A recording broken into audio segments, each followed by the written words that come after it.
घेतलेली आहे, फ्रायवाली मिरची. त्याची मी आज सार बनवणार आहे त्याचा. तर ही मिरची घेतलेली आहे. तर आता आपण तव्याला थोडासा तवा घेतलेला आहे, त्याला थोडासा तेल लावून घ्यायचं आहे, थोडंसं असं नॉर्मल, आणि ती भाजायला टाकायची मंद गॅसवरती, थोडी भाजून घ्यायची. आणि आता आपण वाटण करूया. चला आता आपण हे मिरचीच्या सारणसाठी मसाला केलेला आहे. कारण हा कांदा भाजून घेतलेला आहे, खोबरा भाजून घेतलेला आहे, लाल तिखट आहे, हळदी पावडर आहे, जिरं आहे, कोथिंबीर आहे आणि लसूण आहे. लसूण पण मी भाजून घेतलेलं आहे. चला तर आपण आता वाटण करून घेऊया. हे याचं वाटण करून घ्यायचं आहे आणि थोडासा वरतून गरम मसाला टाकणार आहे.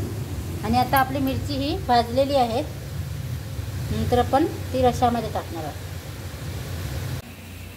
चला आपण तेल ठेवलेलं आहे, कढई ठेवलेली आहे, त्याच्यामध्ये तेल टाकलेलं आहे, जिरं टाकलेलं आहे आणि आता कढीपत्ता टाकलेला आहे, कांदा टाकलेला आहे.